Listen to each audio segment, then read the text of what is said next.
Hoy tenemos, bueno, sí, van a hacer el ritual de matrimonio. El ritual de matrimonio. Hoy tendremos un ritual de matrimonio y tendremos también la plática esotérica, etc.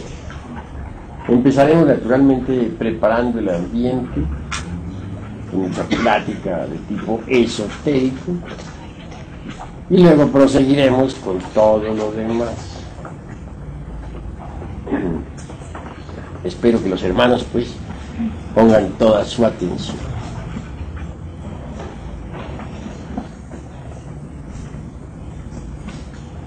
Es necesario comprender la necesidad de aprender a vivir.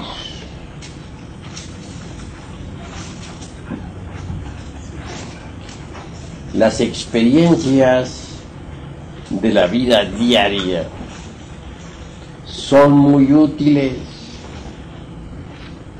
Desafortunadamente las gentes las repudian, las enjuician, las detestan, etc. Muchos se quejan de sí mismos y de los demás. Se asombra uno de ver cómo es que la gente subestima las experiencias. Nosotros debemos actuar a la inversa. Tomar las experiencias para nuestra propia autorrealización. Ellas en sí mismas pueden ofrecernos material didáctico suficiente como para el desarrollo de la esencia, o en otras palabras, para el crecimiento anímico. Así pues, las experiencias resultan ciertamente magníficas en todo sentido.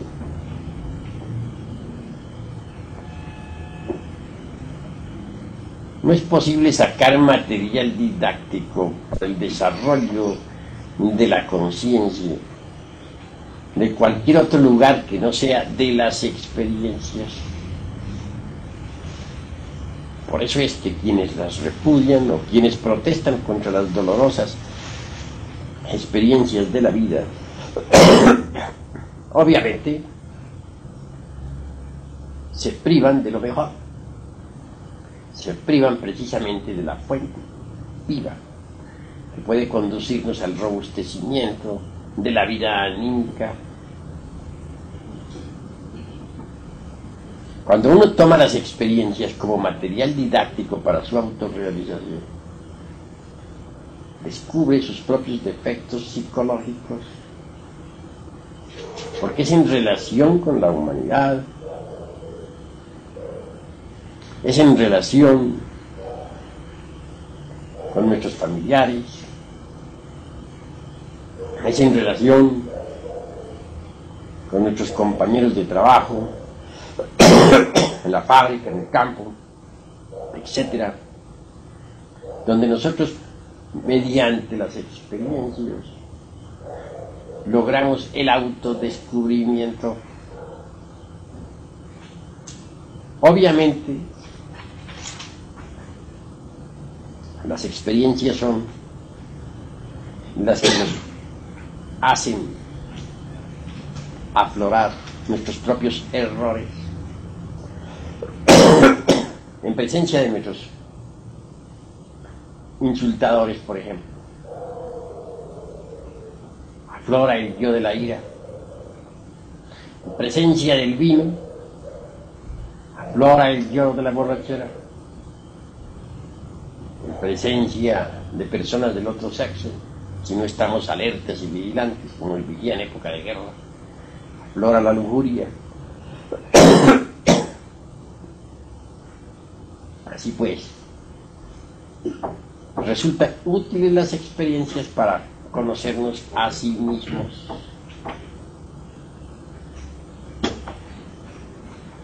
Obviamente lo principal es no identificarnos con ningún acontecimiento, con ningún evento, con ninguna circunstancia. Necesitamos aprender a ver los distintos eventos y circunstancias sin identificarnos con los mismos. Necesitamos aprovechar cada experiencia, por dolorosa que sea, para el autodescubrimiento.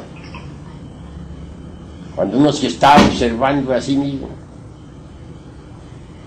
ve cuán útiles son las experiencias. Si nos retiráramos a una caverna solitaria sin habernos autodescubierto, sin habernos conocido a sí mismos, sin haber disuelto el ego, el resultado sería el más absoluto fracaso.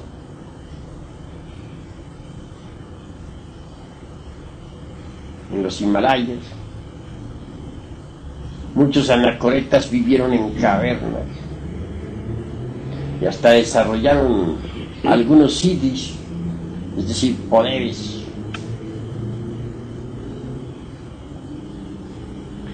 Esos ermitaños, a base de rigurosas disciplinas esotéricas, consiguieron el samadhi,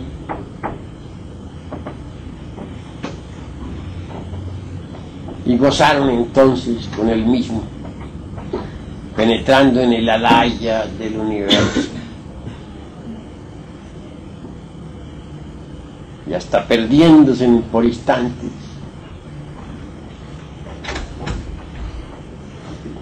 en el supremo Parabrahatma, Hatma.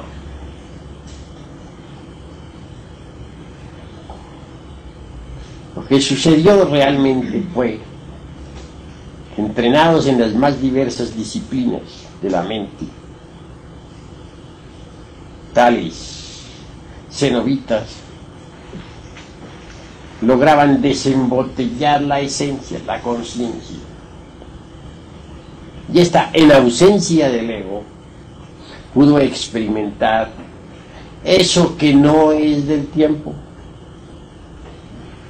eso que está más allá del cuerpo, de los afectos y de la mente. Embriagados pues con el soma del samadhi, se creyeron mahatmas. Nunca trabajaron sobre el ego. Jamás se preocuparon por desintegrar los diversos agregados psíquicos.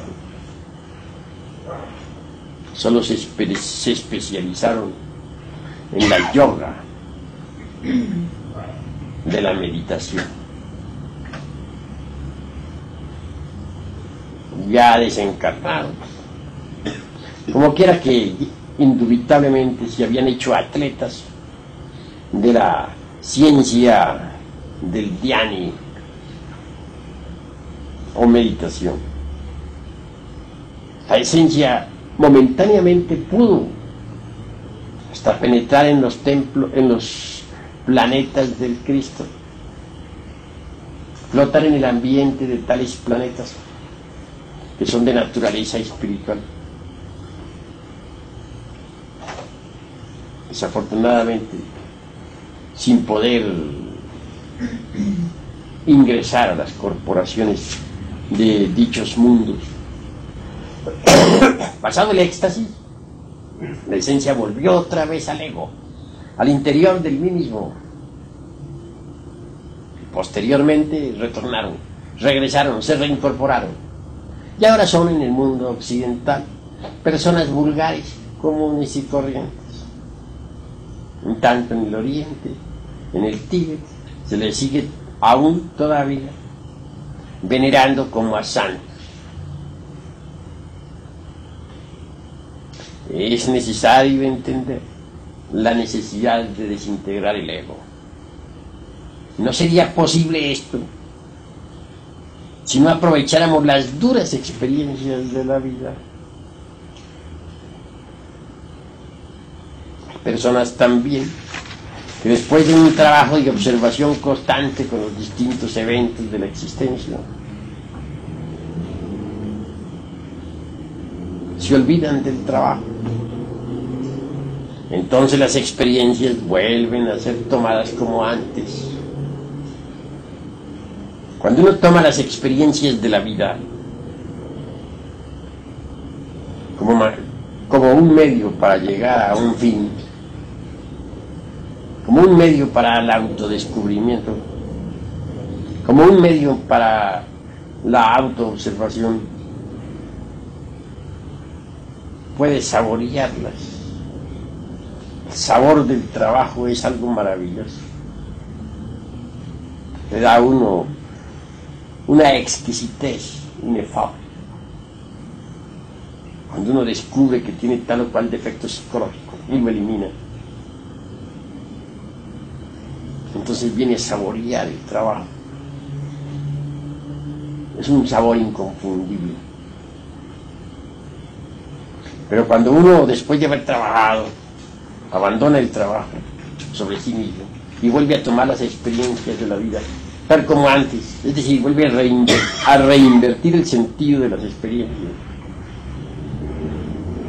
entonces indubitablemente sentirá otra vez el mismo sabor de la rutina diaria, el mismo sabor a vida de siempre. Hay pues que distinguir claramente entre el sabor trabajo y el sabor de la vida rutinaria. Por eso yo les digo a ustedes, mis caros hermanos, no huyan de las experiencias de la vida. Aprovechen hasta la más simple experiencia para el autodescubrimiento. Cualquier evento, por insignificante que sea, nos permite el autoconocimiento. Porque precisamente es en relación con las distintas gentes como viene uno a autodescubrirse, a descubrir sus propios errores. Es que afloran tan solo, tan espontáneos, que basta estar en estado de alerta para verlos. Defecto descubierto debe ser trabajado, debe ser enjuiciado, debe ser analizado correctamente, debe ser comprendido a través de la técnica de la meditación. Posteriormente viene la ejecución, la disolución. Cualquier agregado psíquico puede ser disuelto con la ayuda de Devi Kundalini Chakra, nuestra Madre Divina. Si nosotros le suplicamos, elimine de nuestro interior el agregado psíquico que hemos comprendido, ella así lo hará, lo desintegrará y quedaremos libres de tal defecto. Cuán dichoso se siente uno cuando elimina de sí mismo algún defecto. Siente uno como si le hubieran quitado una abrumadora carga de encima. Cuánta dicha. Y a medida que los distintos agregados psíquicos se van desintegrando, la esencia, el Buddhata, se van siendo liberados. Y cuando todos los agregados han sido reducidos a polvareda cósmica, desaparece la conciencia egoica y solo queda la conciencia limpia del ser, la conciencia prístina, original. Así pues, bien vale la pena que aprovechemos las experiencias prácticas de la vida para el autodescubrimiento. Sin ellas no sería posible el autodescubrimiento. Aquellos ermitaños que en tiempos idos se encerraron en las cavernas para meditar, alimentados por ahí con hierbas, raíces del bosque, realizar en sí mismos el vacío iluminador. Una cosa, mis queridos hermanos, es experimentar el vacío iluminador, y otra cosa es, en verdad les digo, realizar en sí mismos al vacío iluminador. Hubo santos, místicos, ermitaños en el Oriente que experimentaron el vacío iluminador. Pero, como quiera que no trabajaron sobre sí mismos, como quiera que no eliminaron los agregados psíquicos, no pudieron realizar en sí mismos el vacío iluminador. Experimentar la naturaleza del vacío iluminador es útil, mis queridos hermanos, muy útil. Pero solamente nos quedamos en ese estadio del ser y no autorrealizamos interiormente el vacío iluminador, habremos perdido el tiempo, lamentablemente. No podríamos verdaderamente realizar en sí mismos el vacío iluminador si antes no trabajáramos desintegrando el ego, el mí mismo, el sí mismo.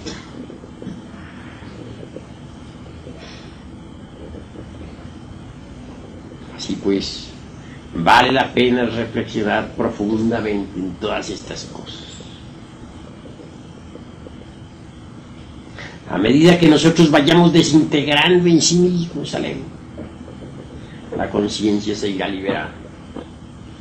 Y cuando absolutamente hayamos logrado la desintegración absoluta del mí mismo, la conciencia estará absolutamente liberada. Entonces el vacío iluminador habrá sido realizado en cada uno de nosotros. Solo aquellos que han realizado en sí mismos el vacío iluminador pueden vivir en los planetas del Cristo.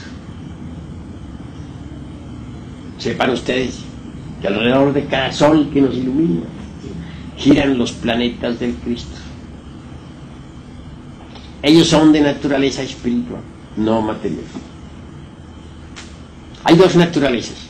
La una es mutable, pasajera, perecedera. Es la naturaleza del mundo físico.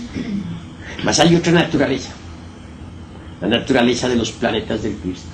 Es inmortal, inmutable, imperecedera, terriblemente divina. En esos planetas viven las humanidades divinas. Dentro de cada criatura de esas mora el Cristo. El Cristo resplandece en cada criatura. Pero intentar convertirse en habitantes de los planetas del Señor sin haber eliminado el ego es absurdo. Querer eliminar el ego renunciando a las experiencias de la vida o protestando contra las mismas o desesperándose o identificándose con cada evento es estúpido, porque el material didáctico para la autorrealización no sale de ninguna otra parte sino de las experiencias de la vida. Y pues tomemos cada experiencia, por dolorosa que sea, con alegría. Pensemos en que nos da el material didáctico suficiente para la autorrealización. No cometamos el error de identificarnos con ningún evento, mas tampoco cometamos el error de repudiar evento alguno. Cada experiencia de la vida es útil.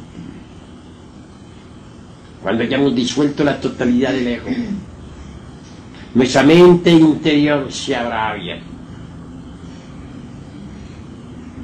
Ya les he dicho a ustedes que hay tres mentes, y hoy se los repito. La primera podemos denominarla la mente sensual. En ella está la levadura de los saduceos, groseros y materialistas. La segunda es la mente intermedia.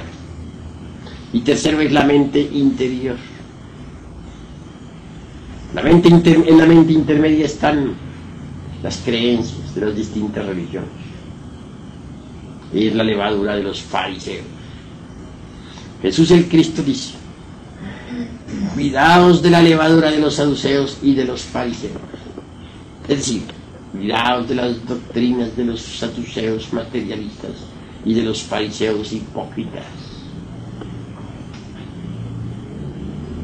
Esas son palabras del Evangelio del Señor.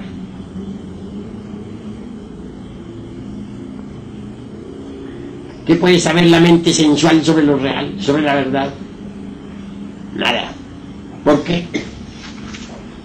Porque ella elabora sus conceptos de contenido exclusivamente con los datos aportados por los 5 sentidos.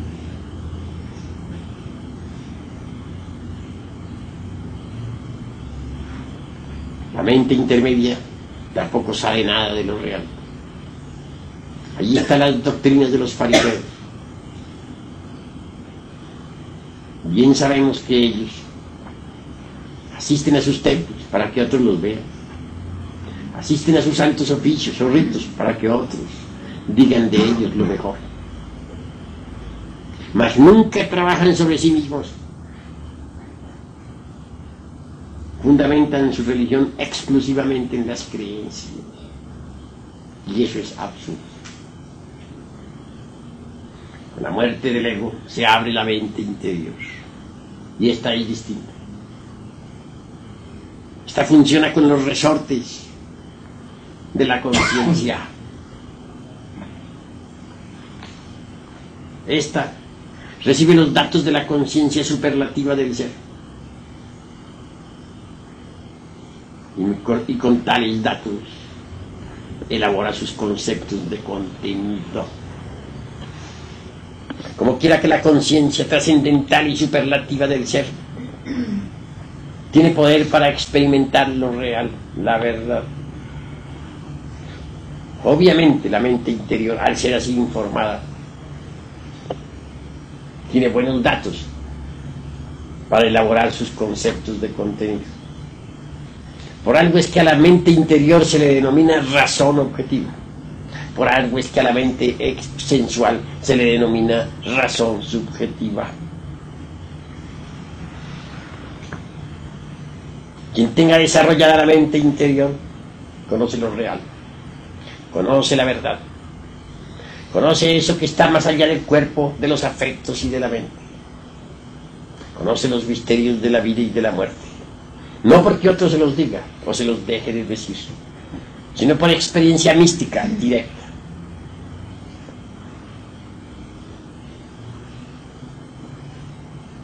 Quien tenga desarrollada la razón objetiva es un iluminado. Mas hay 6 grados de desarrollo de la razón objetiva. Estos 6 grados se conocen por los tridentes que existen en los cuernos. ¿A qué cuernos me estoy refiriendo? A los cuernos de plata de los hierofantes,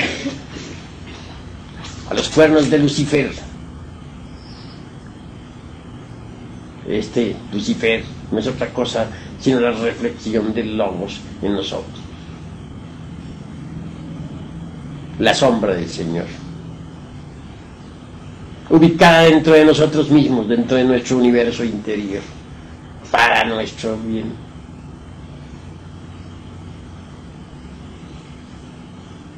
¿Podríamos acaso ascender hasta el Gólgota del Padre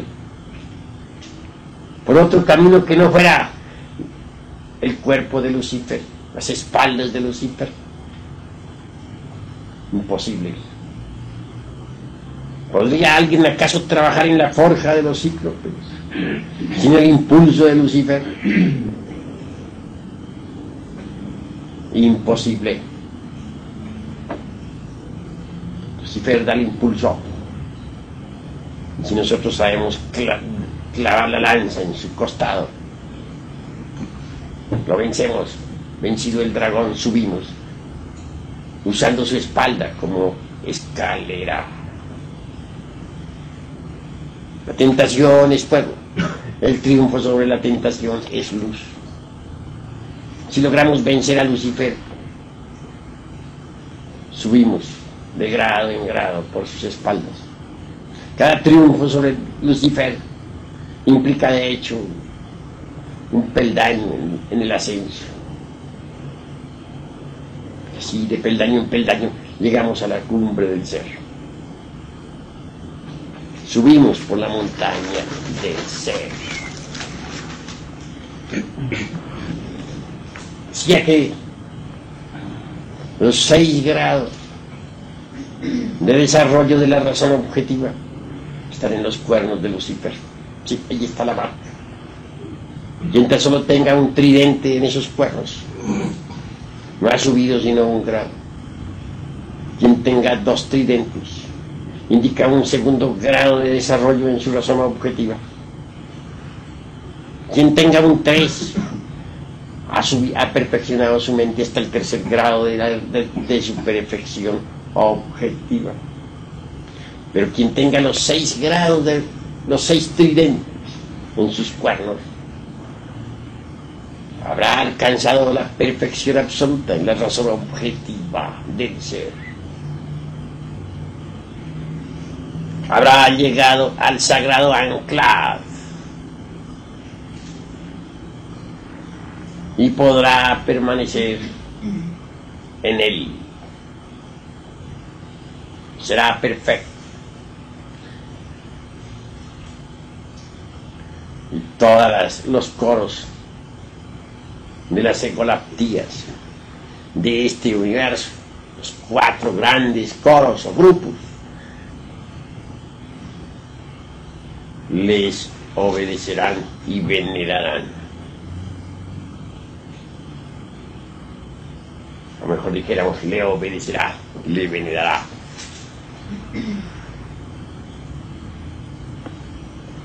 Tener los 6 grados de la razón objetiva es haber llegado a la absoluta iluminación,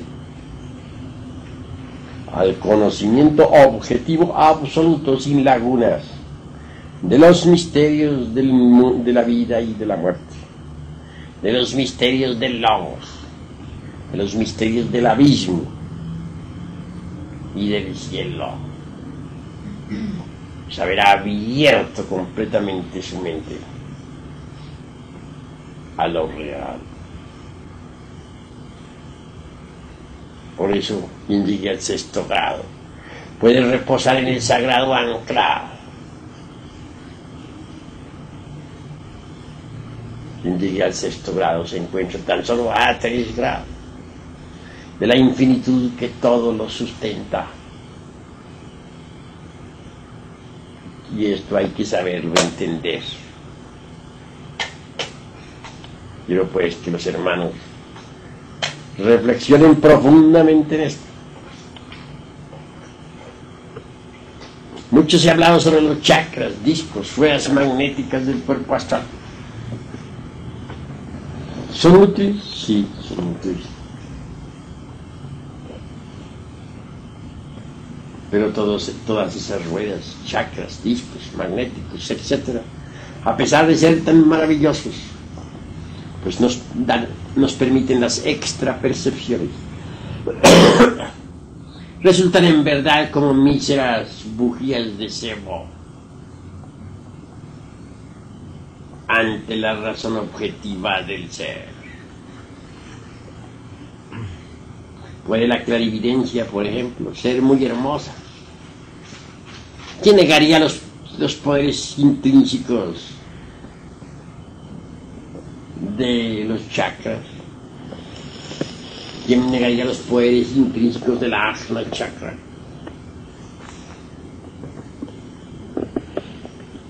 Mas ellos en sí mismos son como el fuego de un cerillo. comparado con la luz del sol. Así son, si los comparamos con la iluminación que da la razón objetiva del ser. De manera que, ¿cuál es el máximo o los máximos poderes que el anacoreta gnóstico puede lograr? ¿Estarán en los chakras? ¿Dónde estarán? En verdad, hermanos, les digo que no están en los chakras. Entonces, ¿dónde están? Les digo en verdad, están en la razón objetiva del ser. Mas para perfeccionar la razón objetiva del ser, se requiere la eliminación de los elementos subjetivos de las percepciones.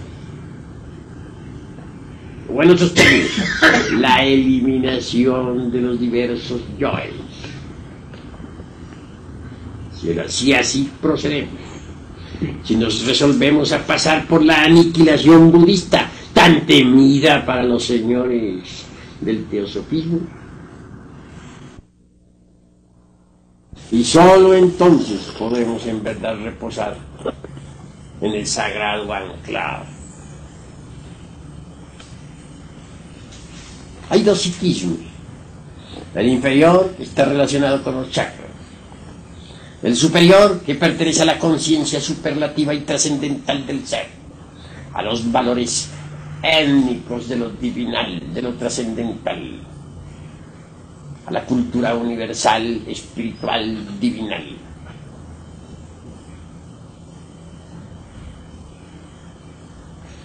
Que el psiquismo inferior no cumpla finalidades sería absurdo negar. Sí cumple algunas finalidades. Que el desarrollo de los chakras sea inútil, no digo así, no pienso así. Es útil hasta cierto punto, pero no es todo. Cuando uno ha despertado conciencia y ha abierto en verdad la razón objetiva, y puede la razón objetiva o mente interior servir de instrumento a la conciencia, entonces la iluminación del ser es absoluta y supera a todos los chakras, pasa más allá de los chakras, entra en el terreno del superhombre, del Buda, del iluminado Buda. Quiero que los hermanos comprendan este aspecto intrínseco tan profundo. Quiero que entiendan también por tal motivo la necesidad de pasar por la aniquilación budista. Si así lo hicieren, no les pesará.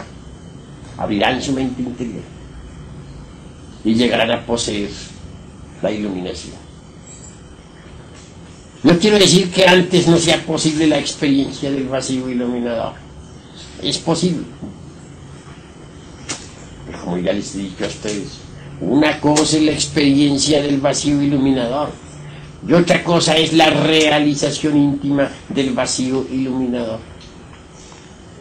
Cualquier anacoreta puede experimentar el vacío iluminador, pero eso no implica forzosamente la autorrealización íntima del vacío iluminador. Nadie podría realmente autorrealizar el vacío iluminador en sí mismo, en tanto no haya eliminado o desintegrado todos esos agregados psíquicos inhumanos que llevamos en nuestro interior. Vale la pena que comprendamos pues todo esto, que reflexionemos profundamente en el proceso de desintegración del ego. Hemos de sangrar profundamente y necesitamos lavar nuestros propios pies con la sangre del corazón, si es que queremos quedar completamente puros.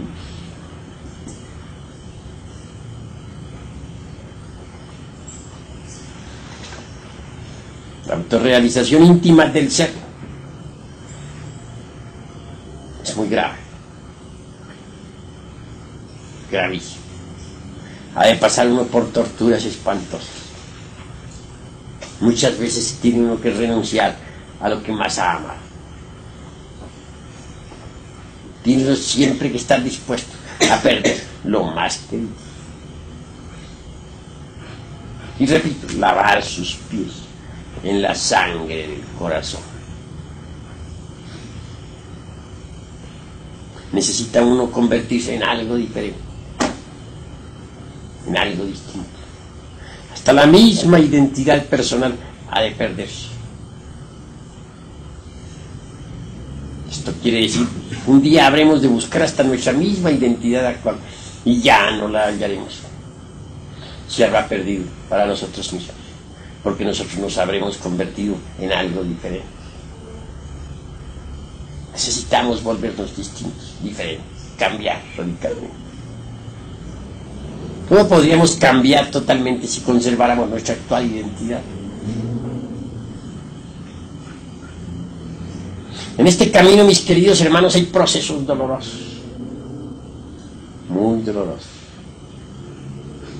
El que quiere empezar con éxito debe empezar con algunos sacrificios físicos, disciplinarios. Yo empecé mi actual existencia caminándome a algunos países enteros a pie, sin 5 centavos entre la bolsa, durmiendo en las montañas, envuelto en mis propios trapos para desafiar la plaga, llegando a los pueblos sin dinero, o bien acostándome por ahí debajo de los aleros de las casas, cuando tenía tales techos o aleros, porque ahora las edificaciones se han vuelto tan crueles que si le cae a uno la lluvia no tiene más remedio que soportarla. Así es la crueldad de estos tiempos. Y no me pesa haber caminado sin dineros, países enteros. No me pesa haber sufrido la tormenta y los huracanes. No me pesa haber llegado a pueblos donde nadie me conocía y sin un céntimo entre la bolsa. Así empecé. Y mucho que me sirvió. Yo empecé en una forma natural. Mi padre, que está en secreto, quiso que así empezara, y así empecé. A otros les ha tocado empezar así, porque su gurú así lo ha establecido para su bien. Conozco el caso de un gurú de ojos negros penetrantes y mostachos negros. Organizó a sus discípulos para una caravana. Recorrió países enteros para llegar a Grecia.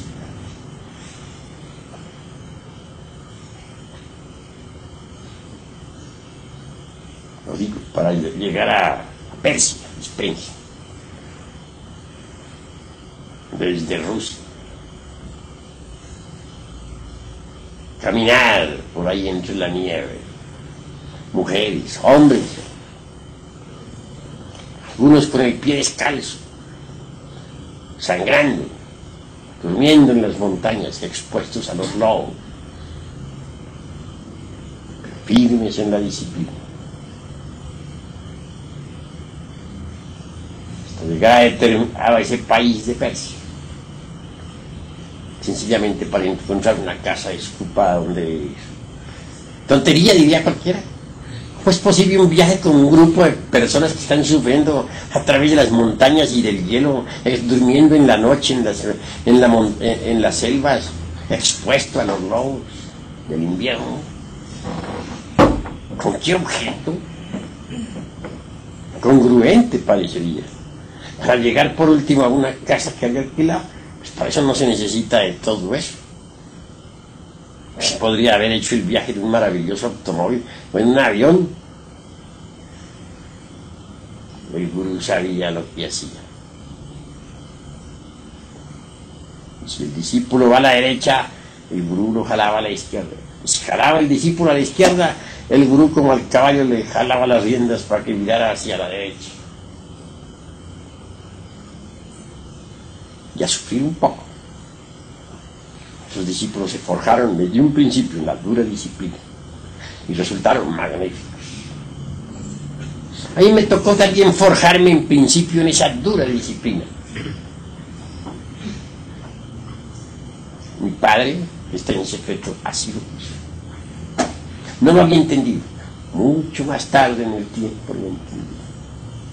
Que él había seguido conmigo el mismo proceso que han seguido todos los gurús de los tiempos idos, sometiendo a los estudiantes, primero que todo, a esas duras pruebas.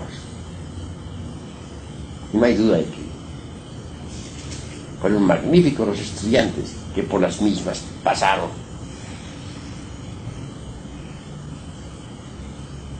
Así, queridos hermanos, tenemos que ir eliminando de sí mismo muchas pésimas costumbres, hábitos adquiridos,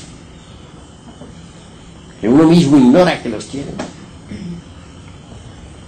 Movimientos mecánicos sin sentido, etc.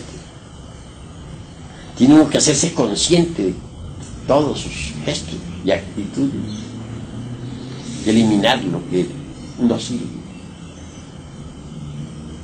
Todo esto requiere una observación muy rigurosa de sí mismo.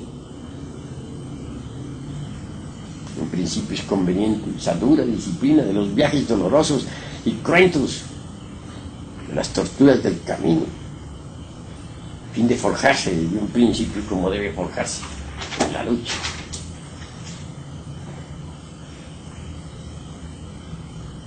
Requiere no desmayar pues en la cuestión de la autoobservación psicológica. A medida que uno se vaya autoobservando, va descubriendo cuántos yoes que tenía, yoes que ignoraba que tenía.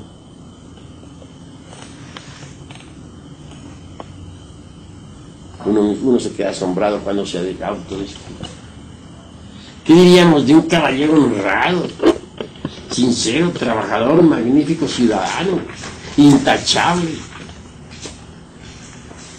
incapaz de quitarle un céntimo a nadie, que de pronto descubra que en el fondo de sí mismo posee unos cuantos yoes ladrones? Imposible, diría cualquiera. Imposible. No, en esto no hay nada imposible. ¿Qué diríamos de una dama honesta, magnífica esposa, virtuosa, entregada a su hogar, que de pronto autoexplorándose profundamente descubriese en el fondo de sí misma toda una legión de yoes prostitutas?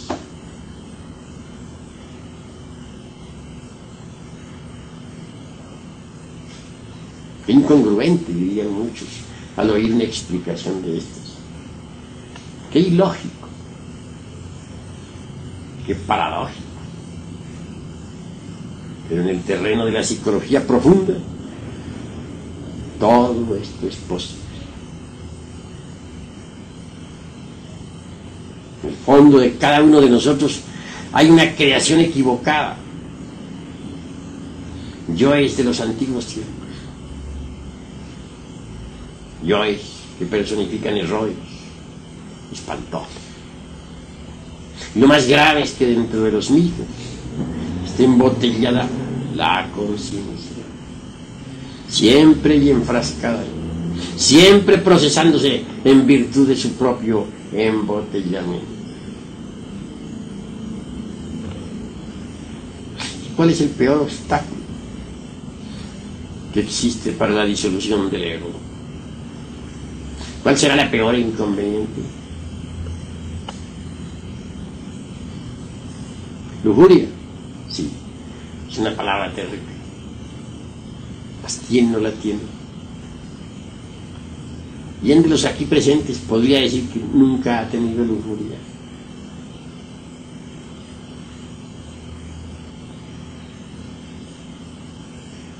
Cuán difícil es desarraigarla de sí mismo. Cuando nosotros analizamos cualquier yo de lujuria, venimos a evidenciar que se procesa en cada uno de los 3 cerebros en forma diferente. En el cerebro, dijéramos, puramente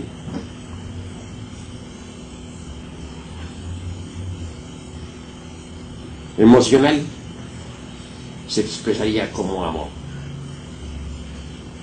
En el cerebro puramente motor instintivo sexual, a través del erotismo. En el cerebro exclusivamente intelectual, como planes, proyectos relacionados con el amor.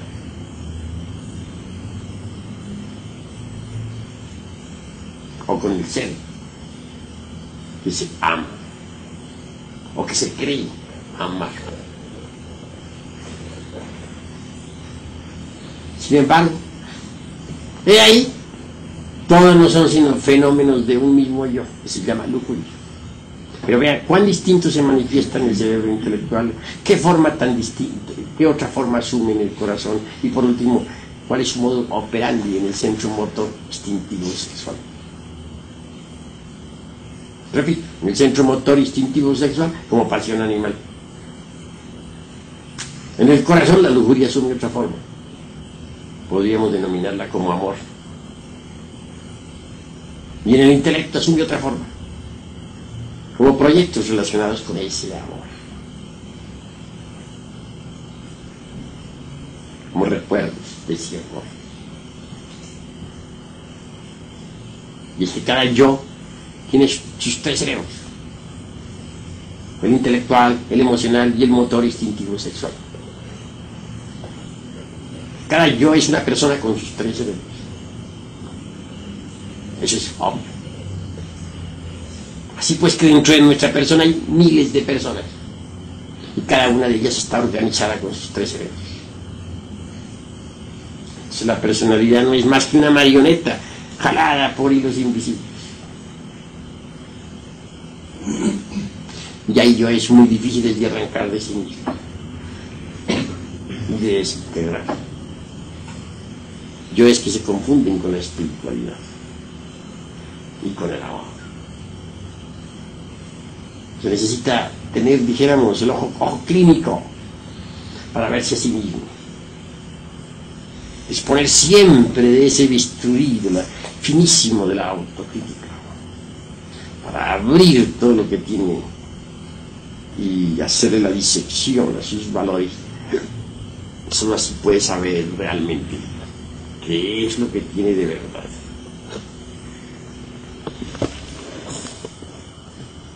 Se necesita mucha observación, mis caros hermanos.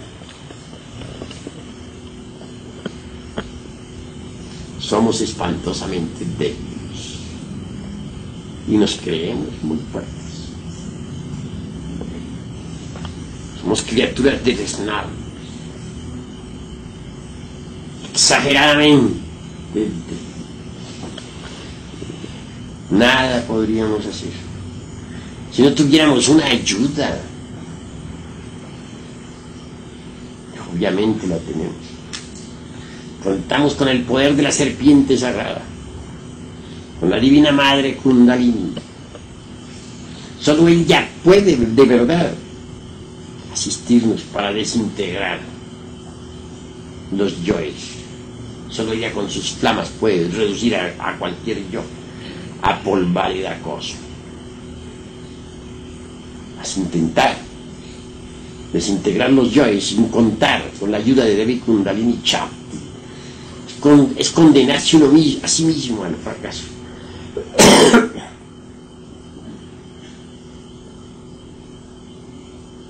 Y eso es muy grave.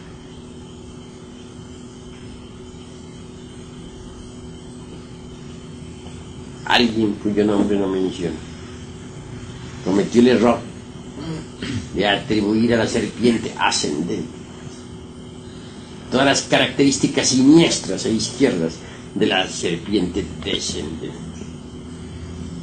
Hay 2 serpientes, la que sube y la que baja. La que sube es la Kundalini, Ya se abre paso por el canal de Sushumna, a lo largo de la médula espinal dorsal, llega hasta el cerebro y posteriormente al corazón. La otra, la que baja, se precipita desde el coxis hacia los infiernos atómicos del hombre. Es el abominable órgano kundartiguador. Si el abominable órgano kundartiguador, o la serpiente Pitión, que se arrastra por el lodo de la tierra, tuvo poder realmente para hacernos caer en el error. La otra, la ascendente, es diferente. Tiene poder para liberarnos del error.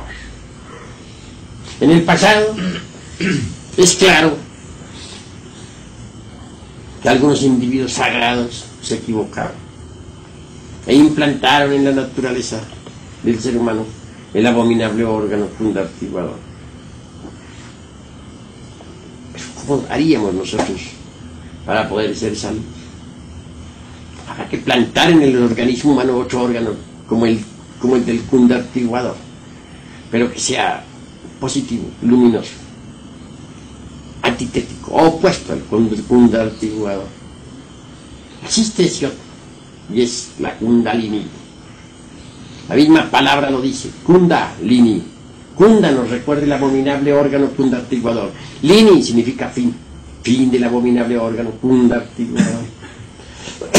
Esto es, ascendiendo la serpiente kundalini, el abominable órgano kundartiguador queda reducido a polvo de acoso. En el Génesis aparece la serpiente tentadora del Edén, la horrible Pitión con 7 cabezas, que se arrastraba por el lodo de la tierra y que Apolo irritado hirió con sus dardos. Ese es el abominable órgano kundartiguador. Pues también aparece en la sabiduría antigua Moisés, la serpiente de bronce que se enroscaba en la Tao, o lingam generador. Esa es la kundalini. Gurdjieff comete el error de confundir a la kundalini con el kundartiguador, a la serpiente que sube con la que baja, y atribuye a la que sube todos los siniestros poderes tenebrosos de la serpiente descendente. He ahí su error. Y ahí es la causa por la cual sus discípulos no lograron disolver los yoes. Esa fue su gran equivocación. A base de mera comprensión no es posible disolver los yoes. No niego que con el cuchillo de la conciencia, comprendiendo vivamente cualquier yo, podamos separarlo de sí mismos, de nuestra psiquis. Pero eso, mis queridos hermanos, no es suficiente, porque el yo separado de nuestra psiquis continuará vivo. No se resignará a permanecer lejos de casa. Intentará una y otra vez volver a ocupar su lugar. Se convertirá en un demonio tentador. Hay que desintegrar el yo que con el cuchillo de la conciencia hayamos separado de sí mismos. Y nadie puede desintegrarlo con otro poder que no sea con el poder de la Divina Madre Kundalini. Solo ella puede reducirlo a ceniza, a polvareda cósmica. Sí, pues lo fundamental, mis queridos hermanos, es morir en sí mismos, definitivamente, para poder abrir la mente interior y gozar de la razón objetiva, que es cognición verdadera de lo real, experiencia íntima del ser, visión búdica trascendental, divinal, más allá del cuerpo, de los afectos y de la mente subjetiva.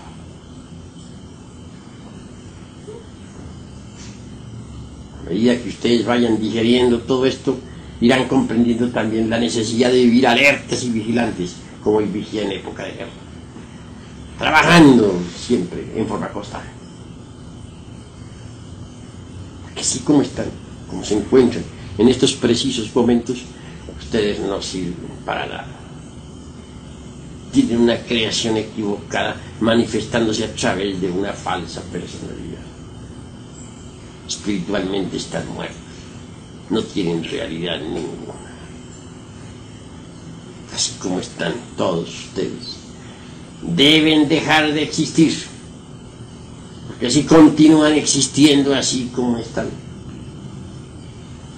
tendrán que ingresar en la involución mineral de las entrañas de la tierra.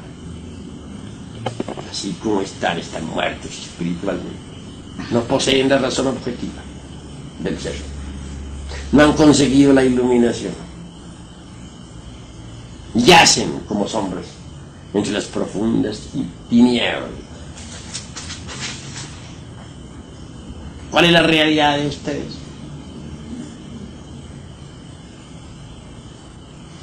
Sombra. Y nada más que eso. Sombra. Necesitan abrir la mente interior. Pero para ello tienen que dejar de existir como míseras sombras. Tienen que volverse despiadados consigo mismos.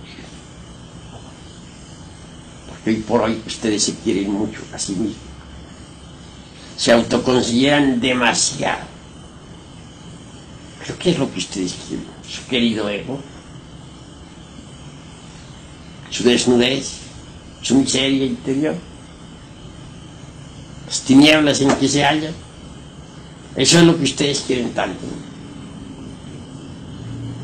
No, hermanos. Reflexión. Profundamente, reflexión. Deben dedicarse a trabajar intensamente sobre sí mismos. Deben comprender el proceso de la lujuria, que es el peor enemigo de la eliminación del ego. El peor enemigo de la disolución. ¿Quién no la tiene? ¿Quién no la ha tenido? Sin embargo, hay que reducirla a ceniza.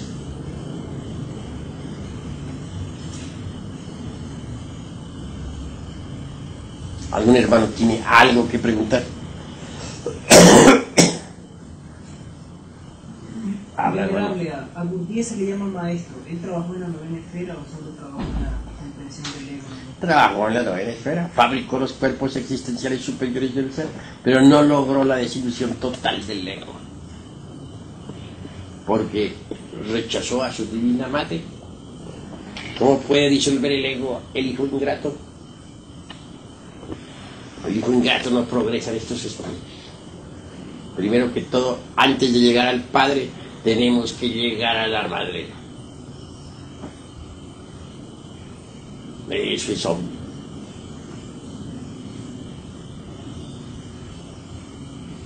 ¿Algún otro hermano tiene algo que preguntar en relación con esto? Maestro, ¿por qué siendo Gurdjieff discípulo suyo no conocía que el único camino para la disolución del ego era con la Divina Madre Kundalini? Se olvidó de su base. En antiguas existencias estuvo bajo mi instrucción, pero en su existencia última, pues él, como quiera que estaba lejos de mí, se olvidó también de su Divina Madre. Ese fue su error. Ese. Sin ese poder fuerte, nadie puede desintegrar los agregados psíquicos. Porque uno por sí solo no logra nada. El cuchillo de la conciencia permite a uno separar a los yoes que ha comprendido, separarlos de sus psiquis. Pero eso no significa disolución. Repito, tales yoes lucharán incesantemente por volver a acomodarse dentro de la máquina orgánica. ¿Hay algún otro hermano que tenga algo que preguntar? No quiero que ustedes no pregunten, sino que pregunten. Porque si uno no pregunta, no comprende. Hay veces que es necesario preguntar. Parsifal, en su primera llegada al castillo de Monsalvat, del Monsalvat trascendente, no llegó a ser rey del Grial por no haber preguntado el porqué de los dolores de Amfortas. De manera que hay que siempre preguntar. Habla, hermano. ¿Cuántos procesos se requieren para llegar a adquirir la razón objetiva del ser? Para llegar a la razón objetiva hay 6 grados. Obviamente la razón objetiva tiene 6 grados, pero el más elevado de los 6 grados pertenece al sagrado ancla y se encuentra a 3 pasos de la infinitud que todo lo sustenta. Ahora, ¿cuántos procesos dices? Tienes que primero morir completamente en ti mismo. Si no desintegras el ego, no desarrollas la razón objetiva. Pero a medida que vas avanzando profundamente en la destrucción del mí mismo, la razón objetiva del ser se va abriendo. Cuando logres el 100% de disolución del ego, la razón objetiva del ser en ti mismo habrá llegado a la plenitud de la perfección. Entonces estarás iluminado absolutamente, y conocerás por experiencia vivida directa todos los misterios del universo. Nada ignorarás y tendrás todos los poderes del cosmos. Esto está más allá de los chakras. Los chakras, repito, no son sino pálidas luces ante la luz del sol. Útiles, pero muy incipientes.